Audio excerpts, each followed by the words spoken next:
Start करते हैं। अब हमने क्या देख लिया था, क्या क्या डिस्कवर हो गया था, इलेक्ट्रॉन, प्रोटॉन और न्यूट्रॉन। ठीक है, इलेक्ट्रॉन को डिस्कवर किया था जे थॉमसन ने, प्रोटॉन को डिस्कवर किया था गोल्डस्टीन ने, और न्यूट्रॉन को डिस्कवर किया था चार्लिक ने। कैसे कैसे डिस्कवरी हुई थी ये सारी चीजें हम डिस्कस कर चुके हैं।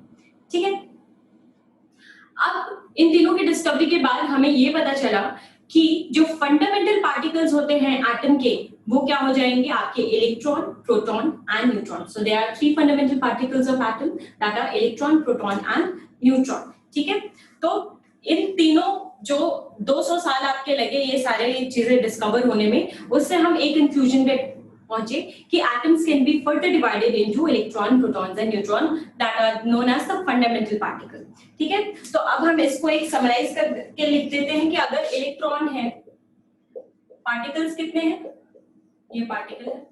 ठीक है, इलेक्ट्रॉन, प्रोटॉन एंड न्यूट्रॉन। ठीक है, अब हमें क्या चाहिए, किसी भी फंडामेंटल पार्टिकल का हमें क्या क्या पता होना चाहिए। अगर हम फंडामेंटल पार्टिकल की बात कर रहे हैं तो सबसे पहले हम इसका सिंबल कैसे रिप्रेजेंट करते हैं, इसको -1 E0 से रिप्रेजेंट करते हैं। -1 रिप्रेजेंट्स द चार्ज। ठीक है, E है क्या, उसका मास बताता है कि उसका मास नेग्लिजिबल होता है, जनरली हम इसको ऐसे करते हैं।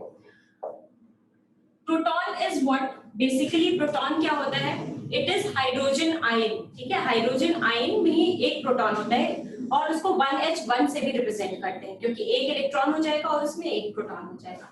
न्यूट्रॉन को हम रिप्रेजेंट करते हैं कैसे, 0N1 से। ठीक है, क्लियर है सबको,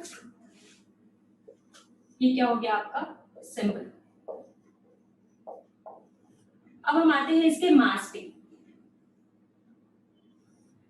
मास पर आए तो मास मैंने आपको याद रखने के लिए बोला था कि इलेक्ट्रॉन का मास कितना होगा, 9.1 into 10 का पावर -31 kg। ठीक है, और अगर इसको हम AMU में निकालना चाहें तो AMU में निकालने के लिए हम क्या करेंगे, सबसे पहले तो इसको ग्राम में कन्वर्ट करेंगे और ग्राम में कन्वर्ट करने के बाद क्या करेंगे, इसको 1.67 into 10 का पावर -24 से मल्टीप्लाई कर देंगे या एवोगैड्रो नंबर से क्या करेंगे, डिवाइड कर देंगे। समझ में आ गई मेरी बात। तो इसको जो हम करते हैं तो कितना आ जाता है, 0.005 AMU। ठीक है, वो आपने लिखा हुआ है। अब अगर इसका देखें, प्रोटॉन का मास मैंने बोला था, न्यूट्रॉन और प्रोटॉन में से न्यूट्रॉन जो होता है वो थोड़ा सा हैवियर होता है। ठीक है, हाँ, अगर केजी में करना है तो 10 का पावर -27 केजी से मल्टीप्लाई कर दोगे और अगर ग्राम्स में करना है तो 10 का पावर -24 से मल्टीप्लाई करोगे। ठीक है, तो अब ये बने, इसका क्या हो जाता है 1.67 into 10 का पावर -27 kg। ठीक है, और इसका भी 1.67 into 10 का पावर -27 kg। ठीक है, क्लियर है सबका। एमयू में कैसे निकालेंगे, अब डिस्कवरर, अगर एक इलेक्ट्रॉन पे चार्ज बोलूं मैं तो चार्ज कितना होता है, इस पे -1.6 into 10 का पावर -19 कूलम, इस पे +1.6 into 10 का पावर -19 कूलम, और इसका होता है न्यूट्रल, मतलब जीरो चार्ज होता है, कोई चार्ज नहीं। ठीक है, डिस्कवरर बता दो जल्दी से। डिस्कवरर हम क्या बोलेंगे, इसका हो जाएगा आपका जे थॉमसन, इसका गोल्डस्टाइन और इसका चार्लिक। तो लास्ट के आपके जो दो क्लासेस यहाँ पे समराइज हो गए, इलेक्ट्रॉन, प्रोटॉन, न्यूट्रॉन, उनका मास, उनका सिंबल, उनका डिस्कवरर। ठीक है, इतना क्लियर है, यहाँ पे किसी को डाउट है।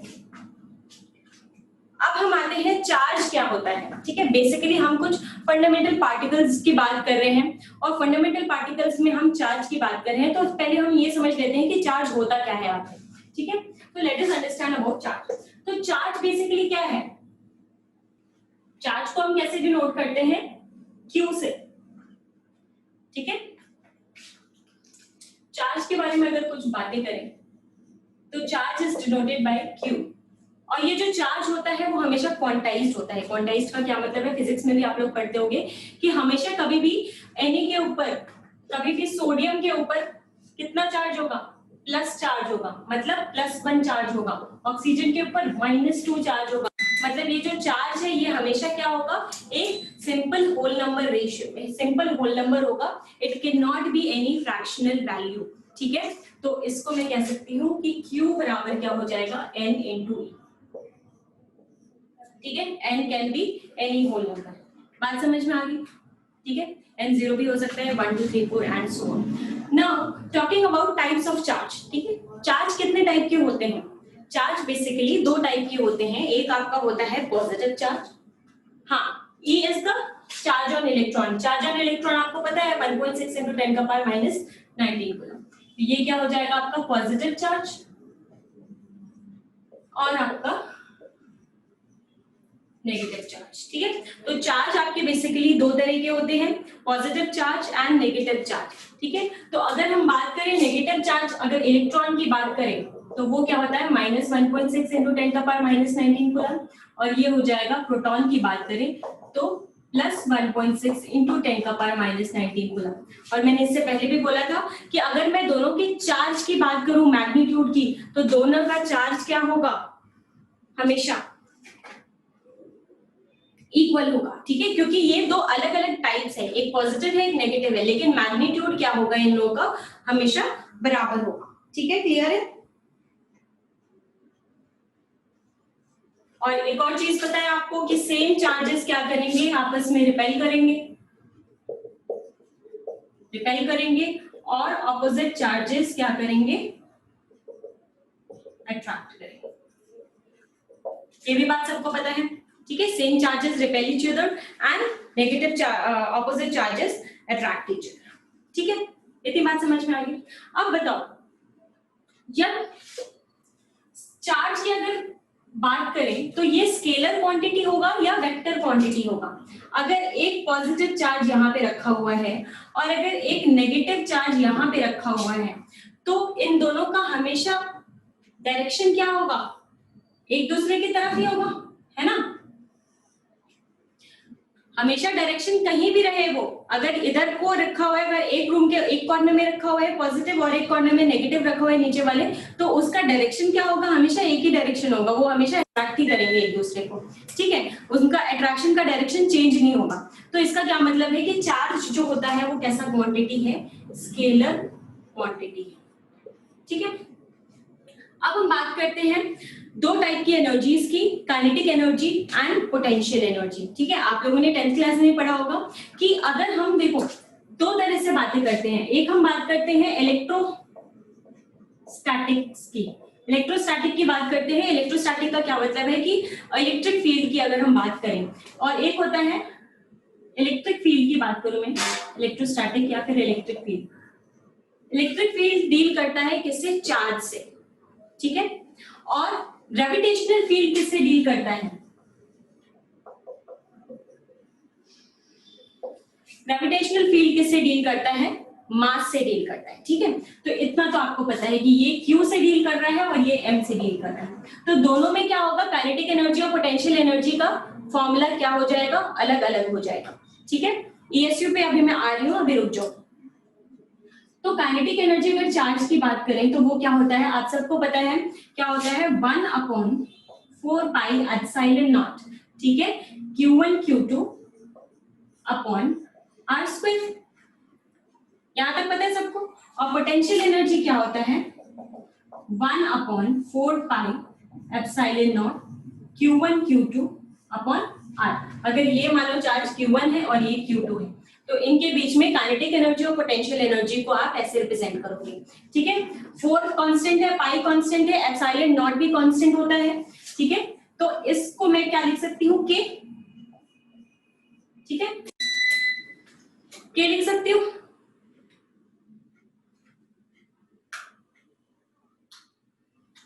Kinetic energy and potential energy. ठीक है, इसको मैं क्या लिख सकती हूँ, के लिख सकती हूँ। अब ये जो के होता है इसका दो तरह, अब एक बार ग्रेविटेशनल फील्ड में आ जाते हैं।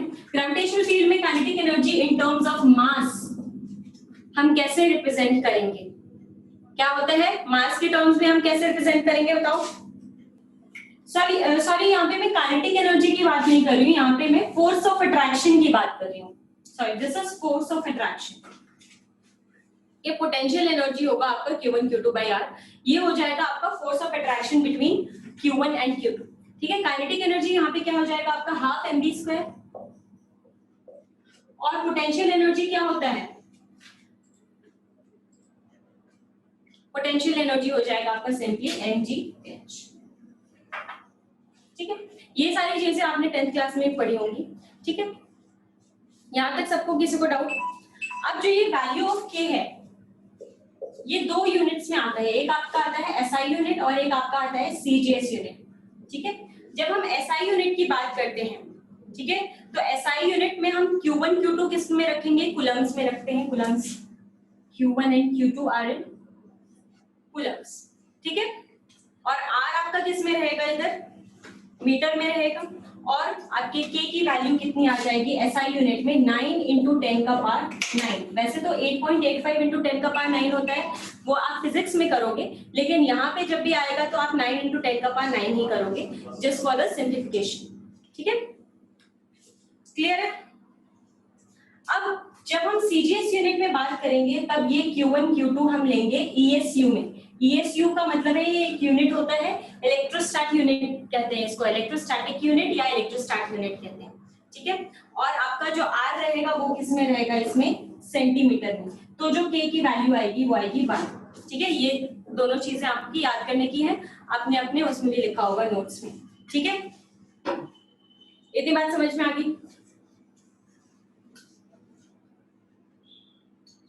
चलो अब आगे बढ़ते हैं कि ये जो डिस्टेंस होता है, सिंस हम एटॉमिक उसमें बात कर रहे हैं, एटम्स की बात कर रहे हैं, तो फिर ये डिस्टेंस मीटर में या किलोमीटर में तो हो नहीं सकता।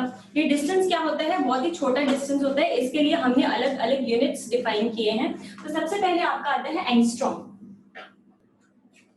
हाँ, एक और बात मैं कहना चाहती हूँ कि जब मैं आपको नोट्स का फोटो भेजूंगी ना, PDF, तो मैं कंटिन्यूएशन में ही भेजूंगी। जैसे कि कल मैंने आपको 4-5 पेजेस के नोट्स भेजे थे। कितने पेज के थे? 7 पेज का था शायद, 6 पेज का था। तो अब मैं भेजूंगी वो 7वें पेज से आपको कंटिन्यू करना है, क्योंकि मैं सेम ही फोटो खींच के आगे फॉरवर्ड कर दे रही हूँ। तो 7th पेज से आप कॉपी करना शुरू करोगे, और जहां जहां क्वेश्चन होगा, क्वेश्चन आपने सॉल्व नहीं करना, क्वेश्चन आप छोड़ दोगे, उसके लिए स्पेस छोड़ दोगे, जितने स्पेस में किया है वो क्वेश्चन तो हम क्लास में ही करेंगे, आप सिर्फ थ्योरी लिखोगे। क्लास नोट्स तो मैं आपने ऑलरेडी बना ही लिए होंगे ना, मैंने पहले ही भेज दिया है। ये सब जो भी मैं आज पढ़ा रही हूँ ये आप लोगों ने पहले नोट कर लिया होगा। आप बस अपने सामने नोट्स खोल के बैठा करो और एक रफ नोटबुक लेके बैठा करो, ठीक है, जिससे मैं क्वेश्चन कराऊं वो आप क्वेश्चन सॉल्व कर लो। और जहां पे भी आपके नोट्स में क्वेश्चन होंगे या जहां पे मैंने पेज छोड़ा होगा वहां पे भी आप सेम काम करोगे। ठीक है, क्वेश्चंस आपने सॉल्व नहीं करने, सिर्फ थ्योरी लिखनी है। ठीक है, क्वेश्चंस की प्रैक्टिस तो हम क्लास में ही करेंगे, नहीं तो फिर कैसे समझ में आएगा। क्लियर है सबको? तो जो यूनिट ऑफ डिस्टेंस होता है वो होगा सबसे पहले आपका एंगस्ट्रॉम। इसको A0 से रिप्रेजेंट करते हैं, और इसका कितना होता है 10⁻⁻10 मीटर के बराबर होता है एक एंगस्ट्रॉम। ठीक है, और एक होता है आपका नैनोमीटर। नैनो मतलब 9 फॉर N फॉर 9, तो फिर 10⁻⁻9 मीटर। ठीक है, फिर आपका आता है पिकोमीटर। तो पिकोमीटर क्या हो जाएगा आपका 10⁻⁻12 मीटर। फिर आपका आता है फर्मी, 1 फर्मी मीटर। तो फर्मी मीटर मतलब होता है 10⁻⁻15 मीटर। ठीक है, और कोई रह गया? माइक्रो रह गया। तो 1 माइक्रो को हम ऐसे रिप्रेजेंट करते हैं म्यू से, माइक्रोमीटर वो क्या हो जाएगा, माइक्रो मतलब 10⁻⁻6। माइक्रो जहां पे भी आई इसका मतलब 10⁻⁻6। तो ये आपके बेसिकली जब आप एटॉमिक लेवल पे बात करोगे तो जो आपका डिस्टेंस होगा वो इन सारी यूनिट्स में डिफाइंड होगा। यहाँ तक क्लियर है? अब हम कुछ कन्वर्जन कर लेते हैं, जैसे कि आपको अगर नोट्स में आपने किया होगा ये कि 10 एंगस्ट्रॉम को अगर आपको नैनोमीटर में कन्वर्ट करना है तो क्या करोगे? 10 एंगस्ट्रॉम को नैनोमीटर में कन्वर्ट करना है तो क्या करेंगे हम? सिंपली देखो, एंगस्ट्रॉम से नैनोमीटर मतलब 10⁻10 मीटर, और हमें क्या चाहिए 10 का पावर 9 मीटर चाहिए, तो हम क्या करते हैं इसको 10 से मल्टीप्लाई कर दें और 10 से डिवाइड कर दें, तो ये चीज क्या आ जाएगी आपकी 10 का पावर -9 है ना, और ये कट जाएगा, तो मतलब क्या हो गया आपका 1 नैनोमीटर। क्लियर है? ठीक है, कन्वर्जन आपको ऐसे करना है। तो मतलब जब भी आपको एंगस्ट्रॉम से नैनोमीटर में कन्वर्ट करना होगा तो क्या करोगे आप डिवाइड कर दोगे उसको 10 से, और नैनोमीटर को एंगस्ट्रॉम में कन्वर्ट करना होगा तो 10 से क्या कर दोगे मल्टीप्लाई कर दोगे। ठीक है, क्योंकि 10 का पावर -10 और 10 का पावर -9, ये 10 का ही डिफरेंस है ना, 10 का फैक्टर। अब देखो दूसरा था जैसे कि नैनोमीटर को एंगस्ट्रॉम में करना है, तो आपने कुछ सोचना ही नहीं है, नैनोमीटर को एंगस्ट्रॉम में करना है। मैंने क्या बोला था 10 से मल्टीप्लाई कर दोगे तो कितना हो जाएगा 3000 एंगस्ट्रॉम। ठीक है, अगर क्रॉस चेक करना है तो कैसे कर लेंगे इसको 300 इंटू 10 का पावर -9। ठीक है, हमें क्या चाहिए 10 का पावर -10 चाहिए, तो divided by 10 into multiplied by 10, ये चीज आ गई आपकी एंगस्ट्रॉम, तो इसको मैं एंगस्ट्रॉम लिख लेती हूँ, और 300 इंटू 10 कितना हो जाएगा 3000 एंगस्ट्रॉम। क्लियर?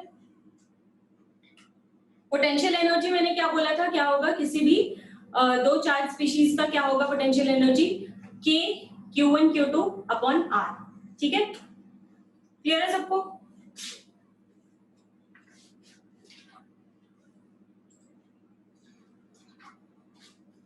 अब देखो अगर कोई चार्ज है, अगर कोई चार्ज रखा हुआ है एक जगह पे, ठीक है, it's not moving, it is just placed somewhere, Q charge कहीं प्लेस है, तो इसके पास कौन सी एनर्जी होगी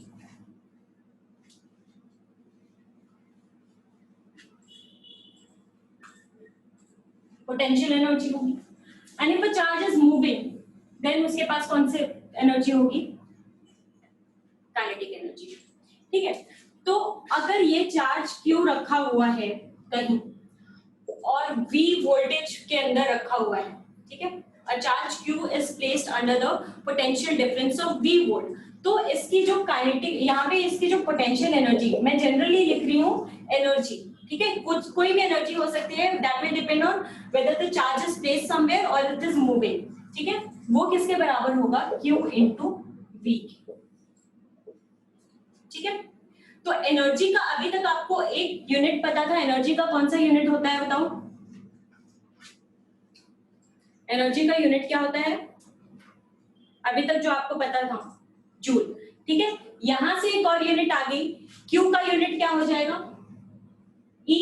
Q को हम कैसे प्रेजेंट करते हैं E से, और ये क्या हो जाएगा V। ठीक है, तो EV भी क्या होता है आपका यूनिट ऑफ एनर्जी होता है, और इसको जूल में कन्वर्ट करने का सिंपल सा तरीका है, E का जो चार्ज का वैल्यू है वो आप लिख दोगे, मतलब क्या कर दोगे 1.6 इंटू 10 का पावर -19 क्या करोगे कूलम इंटू V, ये हो जाएगा आपका जूल। ठीक है,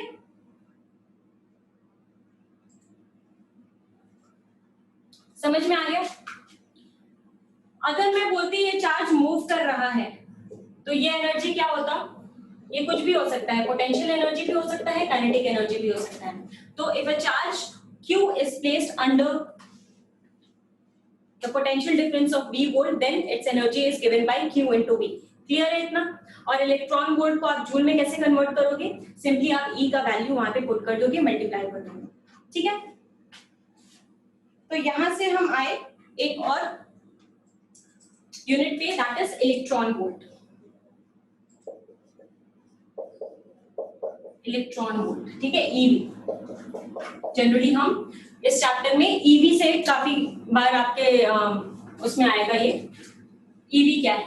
तो बेसिकली ईवी क्या है, इलेक्ट्रॉन वोल्ट क्या है, कि अगर कोई चार्ज प्लेस्ड है, V तो ऑलरेडी एक यूनिट है ना वोल्टेज का, तो V यूनिट होता है पोटेंशियल डिफरेंस का।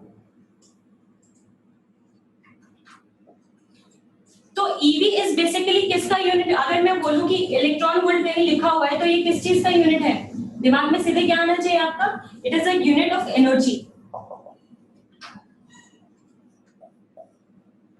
It is EV is the unit of energy. ठीक है, और ये क्या है, it is the energy which is acquired by, it is the energy, नहीं ये सब आपने लिखा होगा ना, लिख लिया ये सब? मैंने कहाँ तक भेजा था? ये वाला लिखवा ये वाला नहीं लिखा था?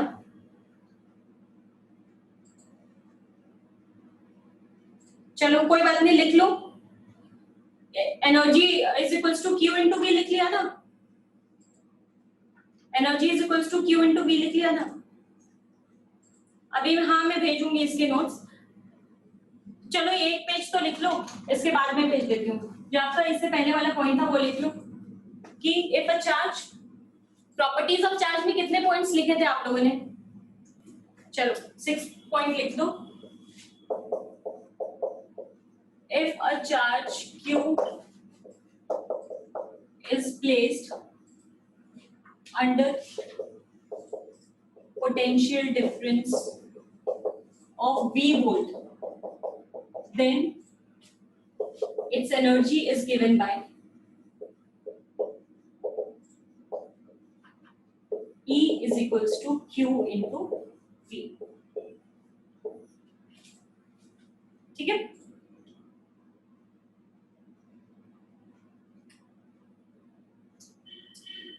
अब नेक्स्ट हम बात करते हैं इलेक्ट्रॉन वोल्ट की। इलेक्ट्रॉन वोल्ट, ठीक है, जिसको हम ईवी से प्रेजेंट करेंगे। सो electron volt is basically what, मैंने आपको अभी बताया कि इलेक्ट्रॉन वोल्ट क्या होगा। ये कोई भी एनर्जी हो सकता है, यहाँ पे लिख लेंगे काइनेटिक एनर्जी भी हो सकता है और पोटेंशियल एनर्जी भी हो सकता है। ठीक है, अगर मैं इलेक्ट्रॉन वोल्ट की बात करूँ तो ये एक यूनिट बन जाता है, और किसका यूनिट हो जाएगा? It is basically it is a unit of energy. ठीक है, it is a unit of energy. और इसको हम डिफाइन कैसे करेंगे कि it is the energy acquired by an electron. कोई भी इलेक्ट्रॉन जो एनर्जी एक्वायर कर रहा है, जब उसको हम पोटेंशियल डिफरेंस में रखते हैं, कितने पोटेंशियल डिफरेंस में? 1 वोल्ट के पोटेंशियल डिफरेंस में। तो इसको हम लिखेंगे एनर्जी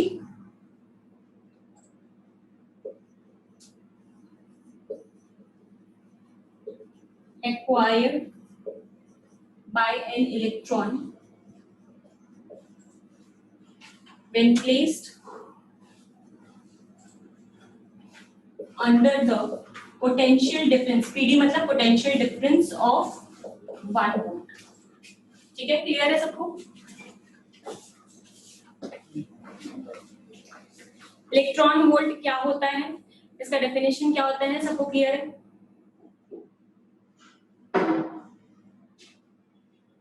मुझे बताओ, सोडियम आयन के पास कितना चार्ज है? सोडियम आयन के पास कितना चार्ज है?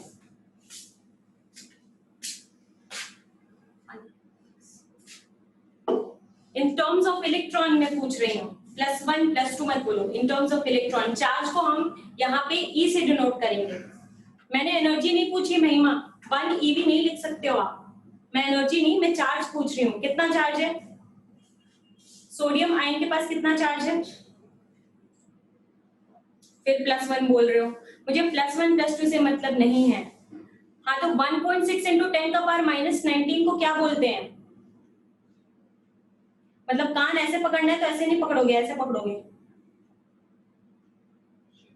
मैंने क्या बोला था? E किसको बोलेंगे? What is the value of E? What is the numerical value of E? Lakshika, आप भी ईवी बोल रहे हो। मैंने एनर्जी नहीं पूछी बच्चों, जब मैं एनर्जी पूछूंगी तब आप इलेक्ट्रॉन वोल्ट बोलोगे। मैंने सिर्फ चार्ज पूछा है। तो सोडियम आयन के पास E चार्ज है, सोडियम आयन के पास E चार्ज है। और मैग्नीशियम आयन के पास कितना चार्ज है? What is the charge of magnesium ion? बत्ती खुली दिमाग की? 2E। एल्यूमिनियम आयन के पास कितना चार्ज है? 3E। समझ में आ गया? हम किसके टर्म्स में बात कर रहे हैं? E के टर्म्स में। ठीक है, तो वैसे ही हो जाएगा आपका इसका चार्ज। मैग्नीशियम आयन के पास 2E charge and so on. ठीक है, जितना उसके पास चार्ज होगा। अब जैसे कि मैं बोलूं कि काइनेटिक एनर्जी, अगर ये एटम्स क्या कर रहे हैं? मूव कर रहे हैं। आयंस क्या कर रहे हैं? मूव कर रहे हैं। तो इनका जो एनर्जी हो जाएगी वो किस टर्म्स में हो जाएगी? अगर कोई इलेक्ट्रॉन मूव कर रहा है under the potential difference of V volt, then what will be its kinetic energy?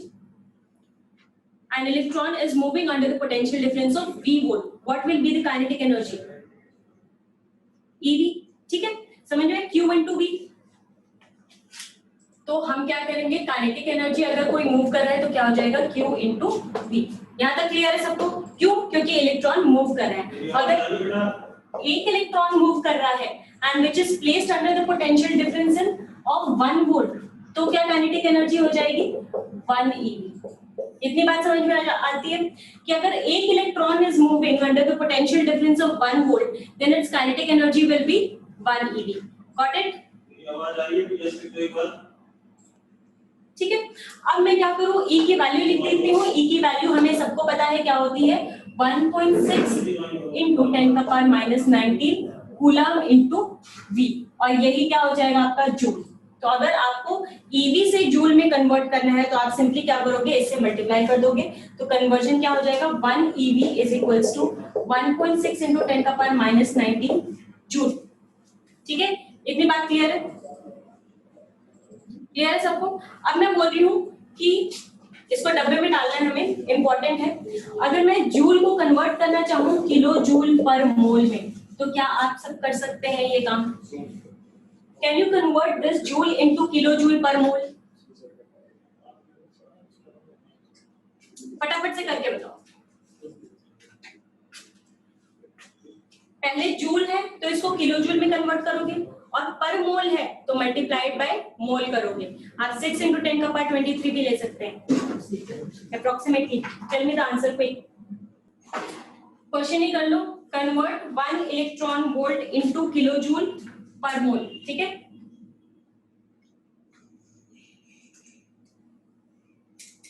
Question है आपका, convert 1 electron volt into kilo joule per mole. चलो क्वेश्चन के फॉर्म में करो। तो पहले हम 1 इलेक्ट्रॉन वोल्ट को जूल में कन्वर्ट करेंगे, फिर जूल को हम किलो जूल में कन्वर्ट करेंगे और पर मोल में कन्वर्ट करेंगे।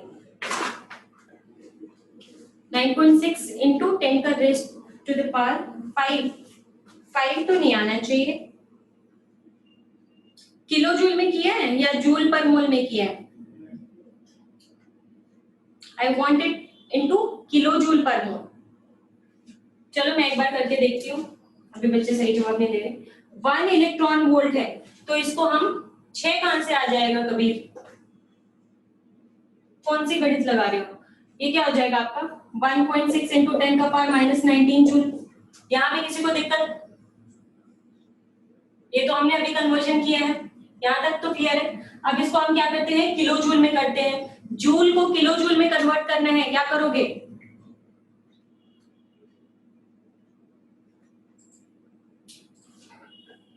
हाँ 96 आ रहा है, ठीक है। क्या करोगे, मल्टीप्लाई करोगे या डिवाइड करोगे 1000 से? डिवाइड बाय 1000, ठीक है।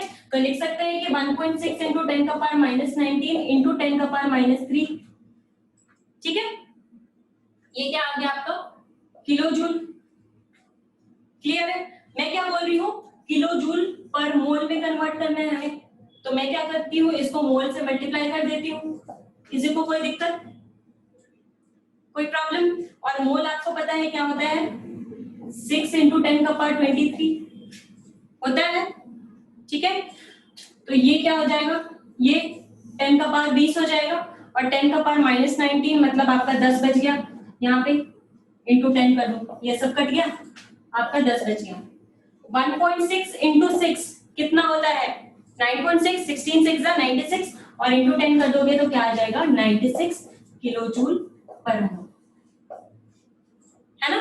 तो एक electron volt is equals to 1.6 into 10⁻⁻19 joule, और मैं कह सकती हूँ 96 किलो जूल पर मोल। बहुत इंपॉर्टेंट कन्वर्जन है, अब इसको डब्बे में हम डाल सकते हैं, ठीक है। क्लियर है सबको? हर्षित का भाई के पास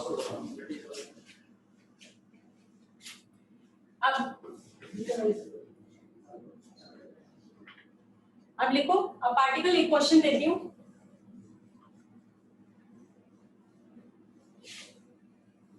देखो इस चैप्टर में बहुत सारे फॉर्मूले आने वाले हैं, तो जितने भी फॉर्मूले आने वाले आप सबसे पहले क्या करोगे, एक A4 साइज शीट बना लो, ठीक है। A4 साइज शीट ले लो, जितने भी स्टार्टिंग से फॉर्मूले आते जा रहे हैं, जितने भी डब्बे में बनाते जा रही हूँ, उसको एक जगह साथ के साथ नोट करते जाना, ठीक है, क्योंकि हमें याद रखना है, इसमें बहुत सारी चीजें याद रखनी है, बहुत फॉर्मूले होंगे, आप कंफ्यूज ना हो, इसलिए अभी से क्या करो, वो सारे फॉर्मूले 1 बाय 1 लिखते रहो, ठीक है।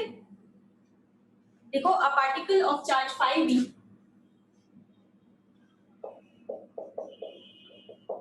a particle of charge 5e is placed in an electric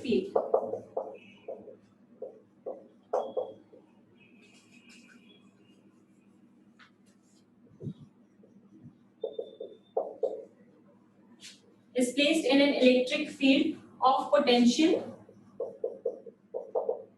20 volt, ठीक है। हमें कैलकुलेट करना है, इसका काइनेटिक एनर्जी निकालना है, किसमें, एक तो ईवी में निकालना है और दूसरा हमें जूल्स में निकालना है और तीसरा हमें किलो जूल पर मोल में निकालना है। चलिए फटाफट से जूल्स में कन्वर्ट करने के लिए क्या करोगे, सिंपली ई की वैल्यू रख दोगे 1.6 × 10⁻17, बिल्कुल सही। और किलो जूल पर मोल में करने के लिए क्या करेंगे, हम ईवी को किससे मल्टीप्लाई कर देंगे, 96 से, तो 9600 किलो जूल। 0.96 कहां से आ गया Kshitij? I was expecting a right reply from you. 100 EV, 1 EV is equals to 96 kilojoule per mole, तो 100 EV is equals to 9600 kilojoule per mole, ठीक है। कैसे आया, सिंपली काइनेटिक एनर्जी निकालना था, हमने Q इंटू V कर दिया। Q हमारे पास कितना था, 5E इंटू 20V, कितना हो गया 100 EV। यहाँ पे तो सबका आ गया होगा। जूल में कन्वर्ट करना है, हमने क्या किया, EV को 1.6 इंटू 10⁻19 से कर दिया, तो ये क्या हो गया आपका 1.6 इंटू 10⁻17 जूल, ठीक है। 1 EV आपको पता है कितना होता है, 96 किलो जूल पर मोल, तो 100 EV क्या हो जाएगा 9600 किलो जूल पर मोल, ठीक है। सारे बच्चे लिख रहे हो ना ये सारे क्वेश्चंस की प्रैक्टिस हम क्लास में ही करेंगे, ठीक है। तो मूवी मत देखते रहना, आराम से क्वेश्चंस की प्रैक्टिस हमें साथ नहीं करनी। अब इतना क्लियर हो गया काइनेटिक एनर्जी क्या होती है, पोटेंशियल एनर्जी हम कैसे निकालेंगे, फोर्स कैसे निकालेंगे, किसी भी अगर फोर्स ऑफ अट्रैक्शन कैसे काम कर रहे हैं, ठीक है। तो नाउ वी नो कि इलेक्ट्रॉन, प्रोटॉन, न्यूट्रॉन क्या होते हैं, ठीक है। उनके बेसिस पे हम काइनेटिक एनर्जी, फोर्स और हम क्या पोटेंशियल एनर्जी कैसे निकालेंगे। अब बात आती है कि ये जो फंडामेंटल पार्टिकल्स तो हमारे सारे डिस्कवर होंगे तीनों, ठीक है। तो कुछ विजिबल नहीं कर स्क्रीन पे। बात आती है आपके एटॉमिक मॉडल की, कि आखिरकार ये इलेक्ट्रॉन, प्रोटॉन और न्यूट्रॉन हमारे एटम में प्लेस्ड कैसे हैं, ठीक है। इनकी प्लेसमेंट कैसे है, ये कैसे रह रहे हैं पूरे एटम के अंदर, कैसे एग्जिस्ट कर रहे हैं, ठीक है। तो जब ये सवाल आया तो हमारे डिफरेंट थ्योरीज आने लगी, डिफरेंट एटॉमिक मॉडल्स आने लगे, जिनके बेसिस पे हमने ये देखा कि एटम्स में इलेक्ट्रॉन, प्रोटॉन, न्यूट्रॉन का प्लेसमेंट कैसे हो रहा है, ठीक है। तो सबसे पहले हम एटॉमिक मॉडल की बात करेंगे। अब फिर से यहाँ से आप कुछ मत लिखना, यहाँ पे मैं आपको अभी नोट्स भेज दूंगी क्लास के बाद ही, तो आप सिर्फ समझेंगे, ठीक है। तो एटॉमिक मॉडल हमें क्या बताता है, एटॉमिक मॉडल्स जो होते हैं ये हमें बताते हैं कि एटम्स के अंदर इलेक्ट्रॉन, प्रोटॉन और न्यूट्रॉन का प्लेसमेंट कैसे होगा। After the discovery of electron, proton and neutron, scientists started thinking about how these electron, proton and neutrons are placed inside the atom, और इसी के मॉडल निकले अलग अलग, जिनको हम एटॉमिक मॉडल कहते हैं। सबसे पहला मॉडल हमने हमारा दिया था इसने थॉमसन ने, जिसने इलेक्ट्रॉन का आविष्कार किया, थॉमसन मॉडल जिसे कहते हैं। थॉमसन मॉडल को हम प्लम एंड पुडिंग मॉडल भी कहते हैं, plum and pudding model. Plum किसको कहते हैं, प्लम किसे कहते हैं, वाटरमेलन मॉडल। वाटरमेलन मॉडल कह दो, प्लम एंड पुडिंग मॉडल कह दो, या फिर आप क्या कह सकते हो, थॉमसन मॉडल कह दो। देखो अब ये क्या कर रहे थे, थॉमसन जो थे वो इलेक्ट्रॉन का आविष्कार करके बहुत ही अपने आप को समझ रहे थे कि बहुत साइंटिस्ट हैं, ठीक है। चलो बहुत बड़ी बात की, इलेक्ट्रॉन का भी आविष्कार इसने किया, लेकिन फिर भी इसने क्या किया, ये जो एटॉमिक मॉडल था इसने बिना किसी बेसिस पे एक बहुत ही मतलब बच्चों वाली बात करती कि जैसे कि पुडिंग होता है, पुडिंग मतलब आपकी खीर होती है, या फिर जैसे कि वाटरमेलन होता है, वाटरमेलन में क्या होता है आपका एक, अगर वाटरमेलन को बीच से काटो तो क्या होता है, रेड, सारा रेड रेड होता है, ठीक है, और जिसमें क्या होता है आपके ब्लैक सीड्स होते हैं embedded, black seeds are embedded,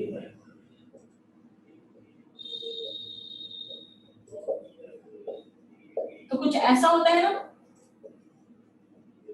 watermelon में कुछ ऐसा होता है, ठीक है। या फिर अगर मैं पुडिंग से बोलूं, पुडिंग क्या होता है, खीर होती है, खीर में क्या होते हैं, रेजिन्स होते हैं, रेजिन्स का क्या मतलब है, किशमिश होता है, ठीक है। तो अगर खीर है तो उसके अंदर थोड़े थोड़े आपको कहीं कहीं किशमिश दिखाई देते हैं, ठीक है। तो यही बोला कि एटम क्या है, एक वाटरमेलन के जैसे है, ठीक है, जिसमें ये जो रेड वाला पार्ट है it is a positively charge sphere, ठीक है, पॉजिटिवली चार्ज स्फीयर है, जिसमें जो इलेक्ट्रॉन्स हैं वो एम्बेडेड है, इलेक्ट्रॉन्स जो हैं वो गड़े हुए हैं, धंसे हुए हैं उसमें, ताकि वो इलेक्ट्रिकल क्या हो जाए, न्यूट्रल हो जाए, इलेक्ट्रिकली न्यूट्रलिटी को मेंटेन करने के लिए उतने ही इलेक्ट्रॉन्स आपके एम्बेडेड है, जिससे कि ये एटम क्या हो जाए, न्यूट्रल हो जाए। सिंपल सा मॉडल था, without any base, without any knowledge, कोई भी मतलब इसमें कोई वो नहीं था, ट्रिक नहीं था, इसमें कुछ कोई बेसिस नहीं था, सिंपली इसने क्या किया, उठा के वाटरमेलन मॉडल दे दिया, ठीक है।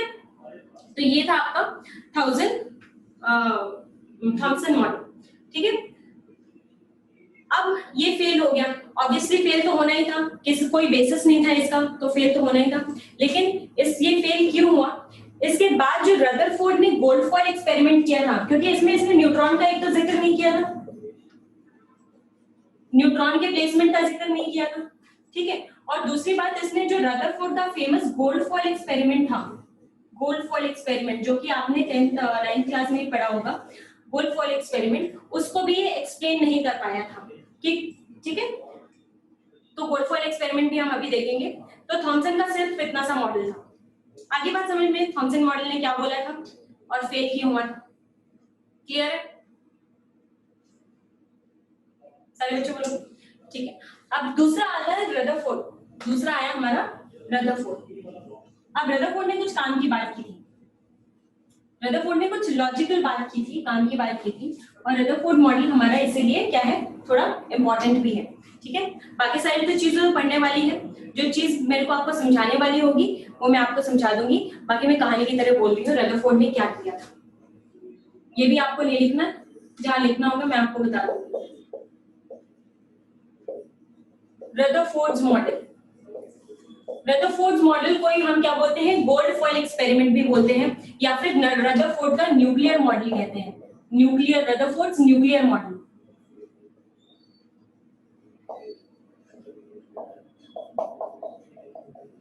न्यूक्लियर मॉडल, न्यूक्लियर मॉडल क्यों कहते हैं, क्योंकि इसके इस एक्सपेरिमेंट से न्यूक्लियस का आविष्कार हुआ था, ठीक है। अभी तक न्यूक्लियस के बारे में किसी को कुछ नहीं पता था, लेकिन इस मॉडल की वजह से न्यूक्लियस का आविष्कार हुआ था, ठीक है। इसलिए इसको रदरफोर्ड न्यूक्लियर मॉडल भी कहते हैं, या फिर इसमें गोल्ड फॉइल का यूज हुआ था, इसलिए इसको गोल्ड फॉइल एक्सपेरिमेंट भी बोल सकते हैं, गोल्ड फॉइल एक्सपेरिमेंट, ठीक है।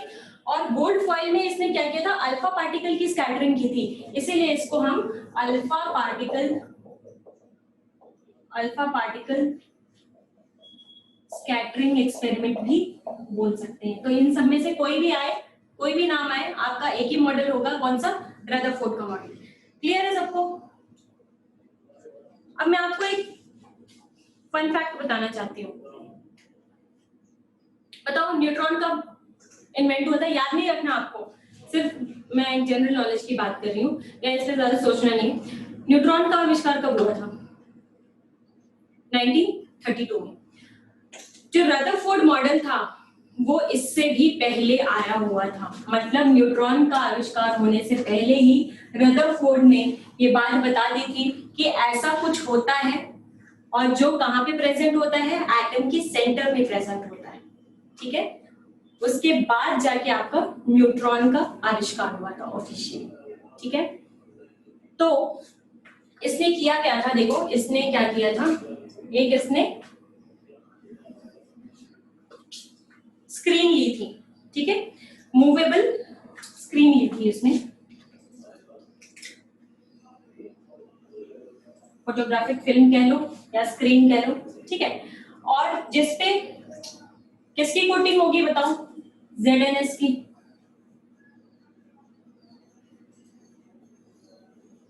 इस पे ZNS की कोटिंग है। अब ZNS की कोटिंग क्या करती है आपको पता ही होगा। ZNS की कोटिंग क्या करती है? फ्लोरेसेंस प्रोड्यूस करती है, याद है ना। अब इसने क्या किया था, यहाँ पे एक रेडियो एक्टिव सब्सटेंस लिया था, रेडियो एक्टिव एलिमेंट लिया था। कौन सा एलिमेंट लिया था ये आपको याद रखने की जरूरत नहीं है, लेकिन फिर भी मैं बता देती हूँ। इसने पोलोनियम लिया था, इसने एक रेडियो एक्टिव सब्सटेंस लिया था, ठीक है, जो कि अल्फा पार्टिकल का सोर्स था। अल्फा पार्टिकल क्या होता है बच्चों? What is alpha particle?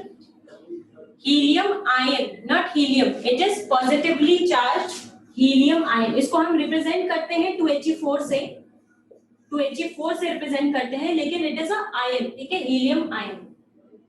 तो He+2 पॉजिटिवली चार्ज हीलियम, ठीक है। आगे बात समझ में। So that is our alpha particle, helium ion, ठीक है। अब देखो, अब इसने क्या किया था, अब ये क्या कर रहा होगा, ये रेडियो एक्टिव सब्सटेंस है, तो ये चारों तरफ क्या कर रहा होगा, रेडियो अपने रेस को फैला रहा होगा। तो हमें चारों तरफ तो चाहिए नहीं, हमें क्या चाहिए, इस तरफ चाहिए। तो हमने क्या किया, यहाँ पे एक स्लिट प्रोवाइड किया, मतलब एक पतला सा हमने इसको क्या किया, एक रास्ता दिखाया कि तुझे कहीं से नहीं जाना, तुझे सिर्फ ये जो पतला सा होल दिख रहा है इसमें से ही जाना है। So this was the slit, ठीक है। इसके बाद उसने यहाँ पे क्या किया था, एक गोल्ड का बहुत ही पतला सा foil, very thin foil of gold, ठीक है, क्योंकि आपको पता है कि गोल्ड क्या होता है, सबसे ज्यादा मेलिएबल होता है, ठीक है, इसीलिए उसने गोल्ड यूज किया था। तो एक्सपेरिमेंट में तो उसने गोल्ड यूज किया था, लेकिन हो सकता है आपको कभी क्वेश्चन दे तो कॉपर का भी दे सकता है या फिर सिल्वर का भी दे सकता है, तो उससे घबराने की जरूरत नहीं है। हमें सिर्फ इतना पता होना चाहिए कि रदरफोर्ड ने क्या यूज किया, ठीक है। इसलिए यूज किया था क्योंकि हाईली मेलेबल होता है और इसको हम बहुत पतले शीट में कर सकते हैं। इतने पतले शीट में कर दिया उसने ताकि इसमें बहुत ही कम ही एटम्स रह गए होंगे, ठीक है, इतना पतला शीट था। इतनी बात क्लियर है। अब देखो, अब यहां से क्या हुए, ये अल्फा पार्टिकल को रास्ता मिल गया, तो ये रास्ता मिल गया, तो ये ऐसे यहां से पास करने लगे, ठीक है, अल्फा पार्टिकल, ठीक है। अब ये क्या किए होंगे, मान लो ये गोल्ड फॉइल पे यहाँ पर जाके स्ट्राइक किए, तो अब ये क्या करने लगे, यहां से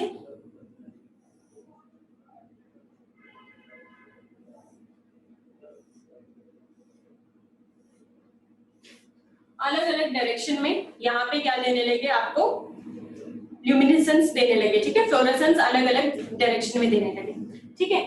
बहुत कम पार्टिकल्स ऐसे थे जो जिस रास्ते गए उसी रास्ते वापस आ गए, मतलब 180 डिग्री क्या कर गए, रीबाउंड कर गए, ठीक है, जिस रास्ते गए उसी रास्ते आ गए। और कुछ थे जो ज्यादा आपको थीटा दे रहे थे, मतलब ज्यादा एंगल से डेविएट हो रहे थे, और कुछ थे जो कम एंगल से डेविएट हो रहे थे, तो थीटा 1 थीटा 2 मैं बोल देती हूँ, ठीक है। तो ये था उसका experimental setup, alpha scattering experiment, alpha particle scattering experiment. ये सेटअप समझ में आ गया सबको?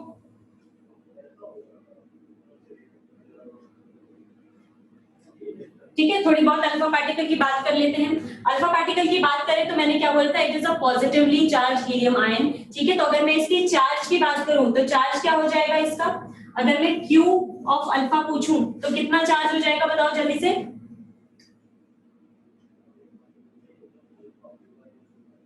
बोलो बोलो बच्चों, इस पे चार्ज कितना हो जाएगा, 2E। Very good. अगर मैं मास पूछूं अल्फा पार्टिकल का तो मास क्या हो जाएगा, 4 AMU, ठीक है, AMU में होगा ना क्योंकि एक ही पार्टिकल है, ठीक है। तो ये आपके कुछ अल्फा पार्टिकल के बारे में डिस्कशन होगी। अब देखो, ये जब एक्सपेरिमेंट हुआ तो उसने ऑब्जर्व क्या किया, उसने ऑब्जर्व किया, मैं यहाँ पे बना देती हूँ उसने क्या ऑब्जर्व किया।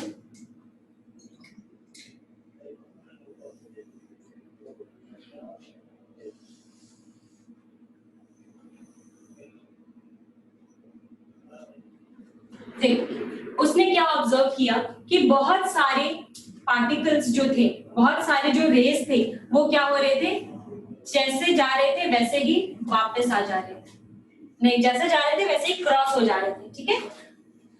A lot of alpha particles were passing without any deviation, ठीक है, मतलब जो जितने न्यूक्लियस के दूर हो रहे थे वो उतने ही स्ट्रेट लाइन में मिल रहे थे। ये हमें कैसे पता लग रहा था, यहाँ पे जो हमने फॉइल लगाई थी वहां पे ZNS की कोटिंग वाली, उससे पता लग रहा था कि बहुत सारे हमें क्या मिल रहा था, स्ट्रेट, हमें क्या मिल रहा था, स्ट्राइक मिल रहा था, ठीक है।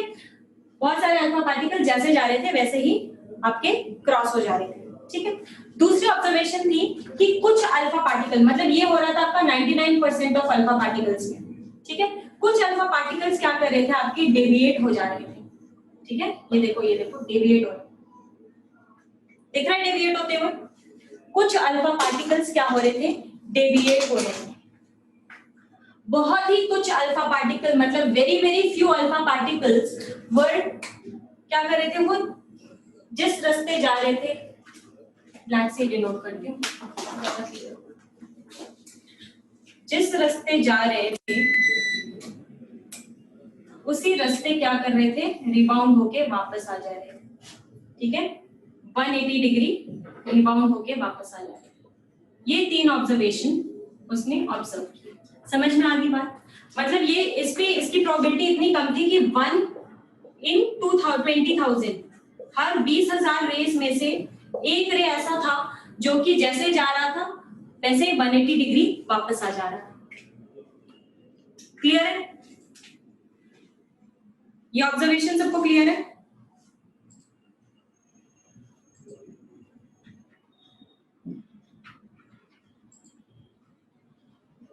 आप देखो इस ऑब्जर्वेशन से उसने कुछ कंक्लूजन निकाला। अब कंक्लूजन देखते हैं। अब देखो बहुत सारे अल्फा पार्टिकल्स अनडेविएटेड क्या हो रहे थे, क्रॉस कर रहे थे। तो पहले ऑब्जर्वेशन से कंक्लूजन ये निकला कि एटम के अंदर बहुत सारा स्पेस क्या है, खाली है। पहला ऑब्जर्वेशन क्लियर है सबको, एटम के अंदर बहुत सारा स्पेस क्या है, खाली है। ऐसे कैसे पता चला, क्योंकि बहुत सारे रेस क्या कर रहे थे, जैसे आ रहे थे वैसे ही क्रॉस कर जा रहे थे, ठीक है। कुछ रेस क्या कर रहे थे, डेविएट हो रहे थे। डेविएट कब होगा, अल्फा पार्टिकल का चार्ज कैसा है, पॉजिटिव चार्ज है। डेविएशन कब होगी, डेविएशन कब होगी, जब उसको कोई पॉजिटिव चार्ज मिलेगा।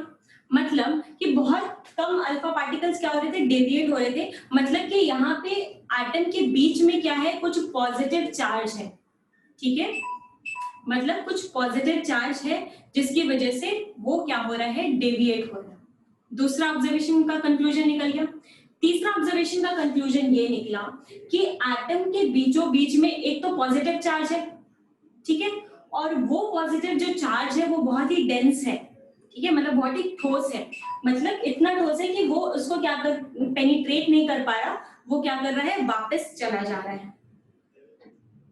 तीसरा क्लियर है, तीसरा ऑब्जर्वेशन।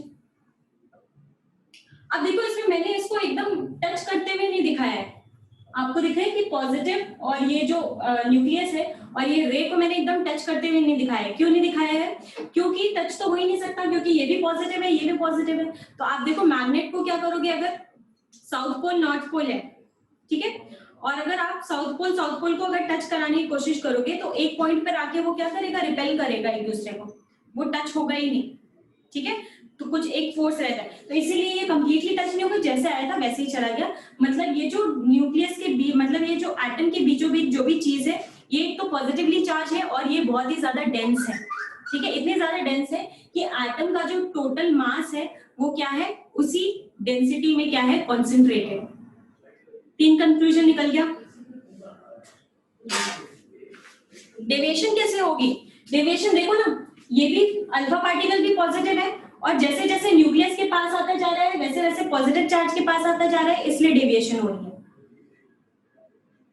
पॉजिटिव रिपेल कर रहा है, जैसे जैसे ये न्यूक्लियस के पास आ जा रहा है, जितना न्यूक्लियस के पास आएगा उतनी ज्यादा डेविएशन होगी, ठीक है, और एकदम बीच में आ जाएगा तो 180 डिग्री डेविएशन होगी, ठीक है, क्लियर है।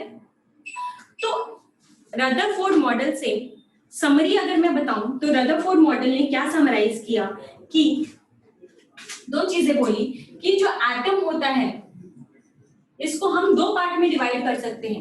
Atoms can be further divide, कुछ लिखने की जरूरत नहीं है, ये सब आप सिर्फ समझो, क्योंकि ऑलरेडी ये शायद 9th क्लास में पढ़ा होगा आप लोगों ने। इसका मैं अभी दे दूंगी आपको हैंड आउट, ठीक है। एटम को हम दो पार्ट में डिवाइड कर देते हैं, कर सकते हैं। एक होता है आपका न्यूक्लियर पार्ट, न्यूक्लियर पार्ट, ठीक है, और एक होता है आपका extra nuclear part, extra nuclear part. इस एक्सपेरिमेंट से हमें यह भी पता चला कि न्यूक्लियर पार्ट पे चार्ज कैसा होगा। What is the charge on the nuclear part? Positively charge, ठीक है। हालांकि उस टाइम हम न्यूट्रॉन्स डिस्कवर नहीं हुए थे, लेकिन हम ये भी मान लेते हैं, हम लिखने को लिख देते हैं कि पॉजिटिव चार्ज तो होगा आपका प्रोटॉन की वजह से, और सिंस कुछ और भी चार्ज है, उसकी कुछ और भी मास है जिसकी वजह से इसकी डेंसिटी बढ़ रही है, इसलिए इसके पास न्यूट्रॉन भी है, ठीक है। और एक्स्ट्रा न्यूक्लियर पार्ट में आपका इलेक्ट्रॉन रहता है, ठीक है। तो रदरफोर्ड मॉडल को हमने ऐसा समराइज कर दिया कि atom can be further divided into nuclear part and extra nuclear part. The nuclear part is positively charge and it consists of protons and neutrons, and the extra nuclear part consists of electrons, जो कि nucleus के around circular orbit में revolve करते रहते हैं। ये भी बात कि अगर ये पॉजिटिवली चार्ज न्यूक्लियस है तो, और अगर ये इलेक्ट्रॉन है तो ये क्या करेगा, न्यूक्लियस के अराउंड क्या करेगा, रिवॉल्व कर रहा है। समझ में आ गया रदरफोर्ड का सेटअप? हमने क्या क्या चीज देखा, देखो सेटअप, ऑब्जर्वेशन, ऑब्जर्वेशन से हमारा फर्दर रिजल्ट क्या है, ठीक है। तीन चीजें हमने देखी, रिजल्ट नहीं कंक्लूजन या समरी कह सकते हैं। कंक्लूजन, कंक्लूजन के बाद आपका आता है रिजल्ट, जो कि सबसे ज्यादा इंपॉर्टेंट है, ठीक है, ठीक है। इसमें सबसे इंपॉर्टेंट है, बाकी सारे तो रिजल्ट है सुनो, लेकिन जो इंपॉर्टेंट है वो है डिस्टेंस ऑफ क्लोजेस्ट अप्रोच। जो मैंने अभी बताया था ना कि क्या कर रहा था, एकदम टच नहीं कर रहा था वो न्यूक्लियस को, क्या कर रहा था, कुछ डिस्टेंस से ही वापस चला जा रहा था, तो वो डिस्टेंस ऑफ क्लोजेस्ट अप्रोच है, वो रिजल्ट सबसे ज्यादा इंपॉर्टेंट है। वो आप नोट कर लेना, डिस्कस में फिर से कराऊंगी और इस पे क्वेश्चंस भी मैं फिर कराऊंगी।